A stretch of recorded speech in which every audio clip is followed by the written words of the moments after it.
तो नमस्कार दोस्तों, स्वागत है आप सभी को विद्यालोक जीएस एकेडमी में। अब जैसे कि आप लोग देख रहे हैं, हम दो सीरीज लेकर चल रहे हैं, जो कि बहुत बेहतरीन तरीके से हम सीरीज को आगे बढ़ाते हुए चल रहे हैं। एक पॉलिटी का और दूसरा इतिहास का। कल हम लोग इतिहास में पढ़े थे कांग्रेस कांग्रेस का आधा हम लोग पढ़े थे और आधा बचा हुआ था। उसी को आज हम लोग पूरा करेंगे। लेकिन अब कर तो देते कल ही पूरा, लेकिन हुआ कुछ ऐसा कि लाइन का इशू बहुत ज्यादा हो रही थी। हाँ, कल लाइन की इशू बहुत ज्यादा हो रही थी, जिस वजह से हम रिकॉर्ड नहीं कर पाए वीडियो को। तो दोस्तों, हम आशा करते हैं कि आप लोग चीजों को अच्छे से पढ़ रहे होंगे, अच्छे से याद कर रहे होंगे और बार बार उसको रिवीजन कर रहे होंगे, क्योंकि बिना रिवीजन का आप यकीन मानिए, चाहे आप जितना बढ़िया टीचर से पढ़ लीजिए, कोई फायदा नहीं होने वाला है। इसलिए एटलीस्ट अगर एक बार क्लास करते हैं, उसका अगर शॉर्ट नोट्स भी बनाते हैं, तो बार बार रिवीजन कीजिए। अगर रिवीजन करते हैं तभी कोई चीज आपका अपना हो सकता है। रिवीजन कैसे करना है? जैसे मान लिया जाए कि आज एक क्लास किए, क्लास करने के बाद जब कल होकर के दूसरा क्लास करेंगे, तो दूसरा क्लास करने से पहले जो पीछे वाला पढ़े हैं, जिसका नोट्स बना है, उसको एक बार रिवीजन करना है। और जैसे आज हम ये बता रहे हैं कांग्रेस, आज ये आप पढ़ेंगे, इसका नोट्स बनाएंगे, नोट्स बनाने के बाद आज इसको अच्छे से एक बार पढ़ेंगे। उसके बाद क्या करेंगे, फिर एक दो बार, अगर आज एक दो बार पढ़ लेते हैं, उसके बाद अगले दिन जब दूसरा क्लास स्टार्ट होने से पहले एक बार फिर से इसको रीडिंग डालिए। इसी तरह करते करते करते आपका रिवीजन का हैबिट बनेगा और प्लस चीजों को याद रहेगा। तो चलिए हम लोग अपना टॉपिक पे आते हैं, हम लोग बातचीत करते हैं इस पे, कांग्रेस पे। और कल हम लोग देखे थे कि कांग्रेस का स्थापना 28 दिसंबर 1885 को हुआ था। ए ओ ह्यूम के द्वारा किया गया था। और वहां से हम लोग लेकर के करीब 1912 तक का अधिवेशन देख चुके थे, और आज हम लोग 1916 के अधिवेशन से शुरू करेंगे। तो दोस्तों, 1916 का जो अधिवेशन हुआ था वो लखनऊ में हुआ था। कहाँ हुआ था? लखनऊ में हुआ था। और इससे जो अध्यक्षता कर रहे थे, अंबिका चरण मजूमदार कर रहे थे। इसका अध्यक्षता कौन किए थे? अंबिका चरण मजूमदार किए थे। और ये जो अधिवेशन है, इसमें बहुत सारे मध्यस्थता भी हुए थे। मध्यस्थता क्या क्या हुआ था, जरा सुनिएगा ध्यान से। इसमें पहला जो हुआ था कि दक्षिण अफ्रीका से 9 जनवरी 1915 को जब गांधी जी दक्षिण अफ्रीका से भारत वापस आए थे, तो आने के बाद ये लखनऊ अधिवेशन में भाग लिए थे। एक बार हम बताए थे कि 1901 में गांधी जी भाग लिए थे, दूसरा बार आप कह सकते हैं कि यहाँ 1916 में भाग लिए थे। 1916 में जब भाग लेने गए थे गांधी जी, तो उस दौरान क्या हुआ था कि बिहार के चंपारण में एक प्रथा चलता था, और वो प्रथा का नाम था तिनकठिया प्रथा। तिनकठिया प्रथा का मतलब क्या होता था कि अगर 1 बीघा खेत है, 1 बीघा मतलब 20 कट्ठा, और 20 कट्ठा में से 3 कट्ठा पे आपको नील की खेती करना रहता था। क्या? नील की खेती करना रहता था। अब इससे जो चंपारण के लोग थे बहुत परेशान थे, और उसी क्षेत्र यानी कि चंपारण के एक भीतिहरवा नाम के गांव के एक किसान नेता हुआ करते थे, जिनका नाम था राजकुमार शुक्ला। राजकुमार शुक्ला हुआ करते थे, और वो उनको पता चला था गांधी जी के बारे में कि वो दक्षिण अफ्रीका में भारतीय लोगों के लिए लड़े हैं, सत्याग्रह किए हैं। तो इसी चीज को जब वो जानने के बाद आए लखनऊ अधिवेशन में, राजकुमार शुक्ला जी भी गांधी जी से मिले, अपने बात को बताए। खैर, ये बातें और भी डिटेल में हम बताएंगे जब वहां जब पहुंचेंगे तब। लेकिन अभी हम आपको छोटा सा ओवरव्यू दिए। तो गांधी जी से मिलने के लिए राजकुमार शुक्ला जी आए थे लखनऊ अधिवेशन में ही। फिर उसके बाद में कांग्रेस और मुस्लिम लीग के बीच में एक समझौता होता है। समझौता का मतलब क्या होता है? समझौता क्या हुआ कि जैसे मार्ले मिंटो के द्वारा अधिनियम 1909 के तहत मुस्लिम लीग को पृथक निर्वाचन का अधिकार दे दिया था। पृथक निर्वाचन का मतलब मुस्लिम लोग ही खड़ा होगा, मुस्लिम लोग ही वोट करेगा। तो इस बात को पहले 1916 से पहले कांग्रेस मानने के लिए तैयार नहीं थी। इसी चीज को लेकर के कांग्रेस और मुस्लिम लीग में समझौता हुआ, जिसे लखनऊ समझौता के नाम से भी जाना जाता है।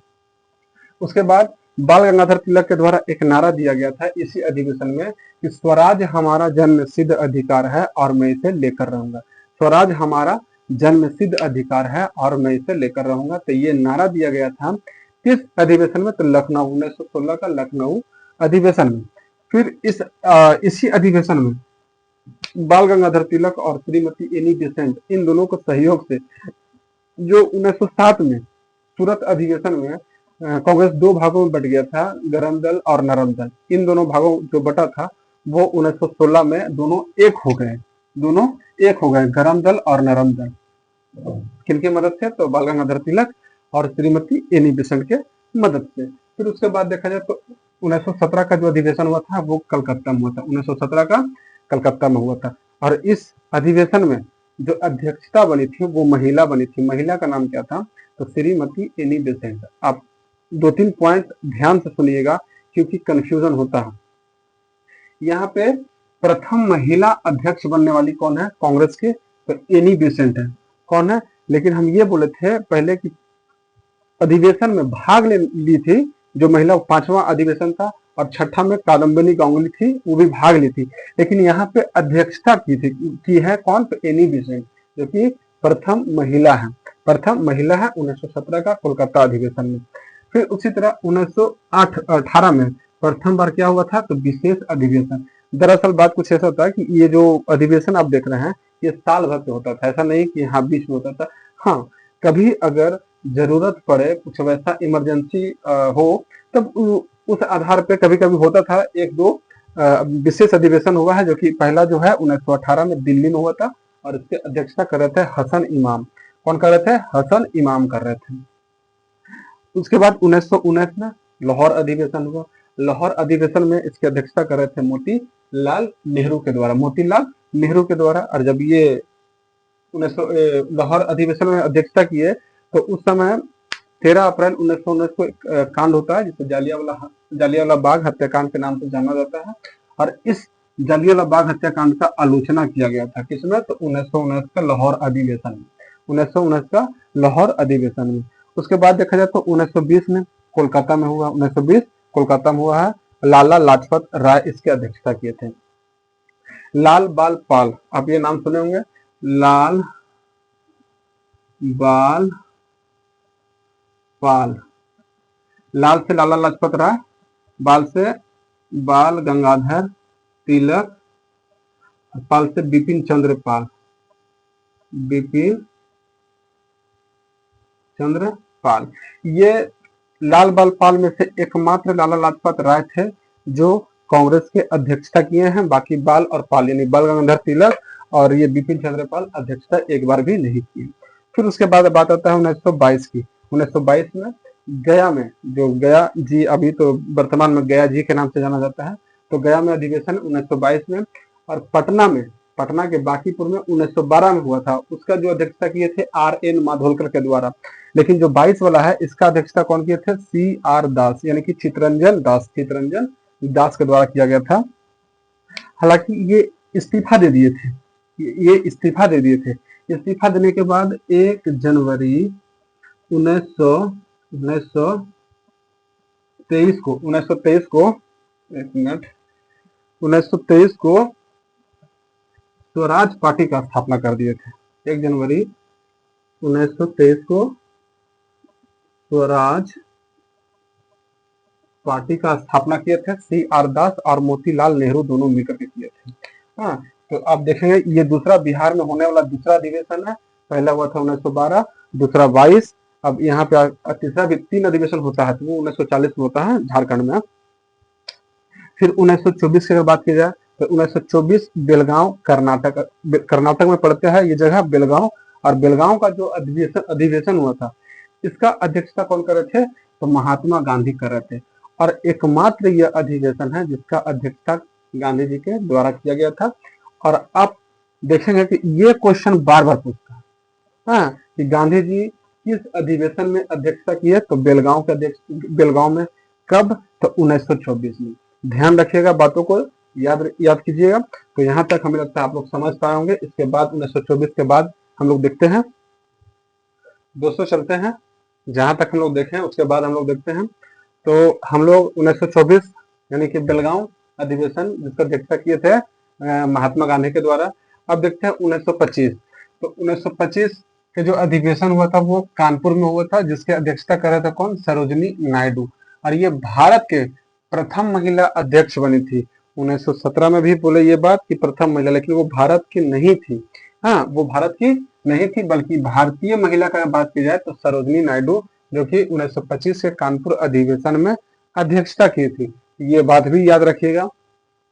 उसके बाद 1929 का लाहौर अधिवेशन, इसका अध्यक्षता किए थे कौन? पंडित जवाहरलाल नेहरू। और इस अधिवेशन में पूर्ण स्वराज का मांग किए थे, पूर्ण स्वराज का मांग किए थे लाहौर अधिवेशन में। और इसी अधिवेशन में 26 जनवरी को स्वाधीनता दिवस के रूप में मनाने का घोषणा किया गया था।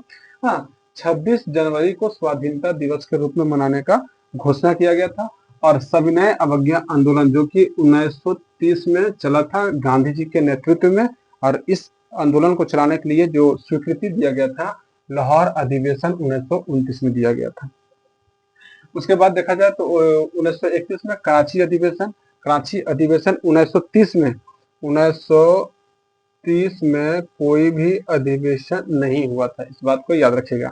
1931 में कराची अधिवेशन, और कराची अधिवेशन में जो अध्यक्षता कर रहे थे सरदार वल्लभ भाई पटेल, और सरदार वल्लभ भाई पटेल इसकी अध्यक्षता किए। और ये इसी अध्यक्षता में गांधी इरविन समझौता को स्वीकृति मिला, जो कि 1931 में गांधी इरविन समझौता होता है। गांधी इरविन समझौता किस लिए होता है? क्योंकि आप लोग जानते हैं 3 गोलमेज सम्मेलन हुआ था 1930, 31 और 32। तो जो प्रथम गोलमेज सम्मेलन हुआ था 1930 में, उस सम्मेलन में कांग्रेस भाग नहीं लिया गया था कांग्रेस की तरफ से। तो अब जैसे उस समय देश में सबसे बड़ा अगर राष्ट्र स्तर पे कोई संस्था था तो वो कांग्रेस ही था। अब अगर कांग्रेस ही भाग नहीं ले तो उस गोलमेज सम्मेलन या उस सभा का कोई महत्व नहीं रह जाता। तो उस समय जो भारत का वायसराय हुआ करता था लॉर्ड इरविन कोशिश किया कि गांधी जी को कन्विंस किया जाए और कांग्रेस की तरफ से भेजा जाए। और 1931 को जो समझौता हुआ, समझौता होने के बाद गांधी जी राजी हुए, माने, लेकिन मानने से पहले वो कुछ अपने डिमांड किए थे। खैर ये सब और भी डेप्थ में बताएंगे, और ये क्या क्या डिमांड किए थे वो जब वहां पे पर्टिकुलर जब पहुंचेंगे तब बताएंगे, लेकिन अभी थोड़ा सा हम बता दिए, चर्चा कर दी।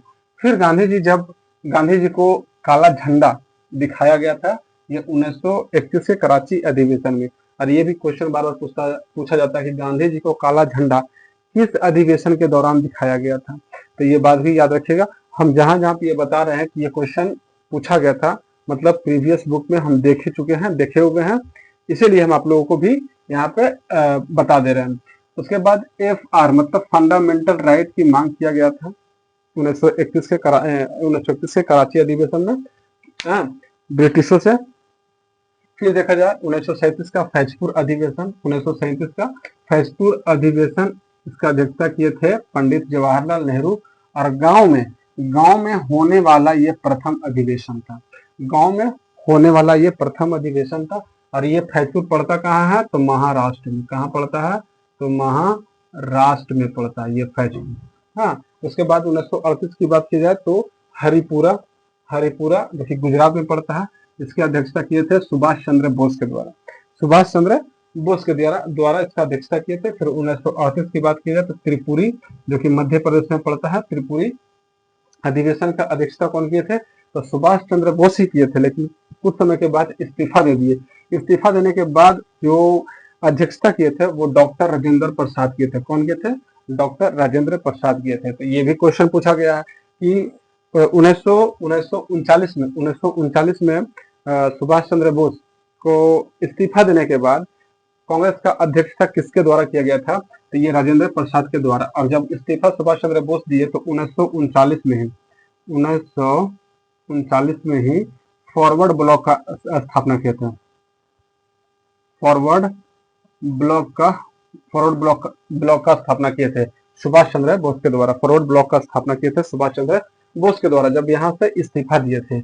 उसके बाद 1940 में ये बिहार में तीसरा अधिवेशन है। बिहार में तीसरा अधिवेशन है। कौन? 1940 की बात कर रहे हैं। उस समय बिहार झारखंड एक ही था, अलग हुआ 2000 ईस्वी को, लेकिन 1940 में रामगढ़ यानी कि बिहार में ही हुआ था। और इसका अध्यक्षता किए थे मौलाना अबुल कलाम आजाद, जो कि सबसे ज्यादा समय तक अध्यक्षता करने वाले मौलाना अबुल कलाम आजाद ही हुए। और उसके बाद देखा जाए तो 1946 में मेरठ, आप जानते हैं 1857 की क्रांति यहीं से प्रारंभ हुआ था। तो कहाँ पड़ता है? यूपी में। ये कहाँ? यूपी में। इसके अध्यक्षता किए थे जेबी कृपलानी। इसकी अध्यक्षता कौन किए थे? जेबी कृपलानी। और आजादी के समय और देश विभाजन के समय भी जो अध्यक्षता कर रही थी वो जेबी कृपलानी के द्वारा ही किया जा रहा था। अब यहाँ पे कुछ बातें हैं जो आप लोगों को याद रखना है, याद ये रखना है कि जो ये दादा भाई नौरोजी, दादा भाई नौरोजी कुल 3 बार कुल 3 बार अध्यक्ष बने हैं 1886, 1893, 1906 में। हाँ, ये 3 बार ये बने हैं 1886, 1893, 1906, यानी कुल 3 बार ये अध्यक्षता किए हैं दादा भाई नौरोजी के द्वारा। तो कुल जितने भी फैक्ट्स थे हम बताने की कोशिश किए, और हर उससे छुपे उसके इर्द गिर्द जो भी फैक्ट्स था वो हम बताने का कोशिश किए, और कोशिश ये भी किए कि आप लोगों को समझ में आए, जितना भी आसान भाषा में हो, आसान शब्दों का इस्तेमाल किए, कोई ज़्यादा कॉम्प्लिकेटेड शब्दों का इस्तेमाल नहीं किए। तो आज हम लोग क्लास इसका कंप्लीट किए बहुत बेहतरीन तरीके से। बार बार रिवीजन कीजिए, बार बार हम इस बात को दोहरा रहे हैं कि रिवीजन करना बहुत ज़रूरी है, क्योंकि बिना रिवीजन का सारा लेक्चर देखना अधूरा है और वो याद ही नहीं रहेगा। तो दोस्तों आप लोगों से बस यही रिक्वेस्ट है कि मेरे जिस तरह से आप लोग प्यार दे रहे हैं, आप हमेशा इसी तरह से प्यार देते रहिए, चैनल को सब्सक्राइब करते रहिए और लाइक करते रहिए, और कमेंट जरूर कीजिए। अगर कोई पॉइंट्स नहीं समझ में आए तो आप जरूर कमेंट करके पूछिए, आपको रिप्लाई बिल्कुल मिलेगा, और जो आपका प्रॉब्लम्स होगा, जो डाउट होगा, वो डाउट भी आपको क्लियर किया जाएगा। तो चलिए दोस्तों, हम लोग बनते हैं। जय हिंद।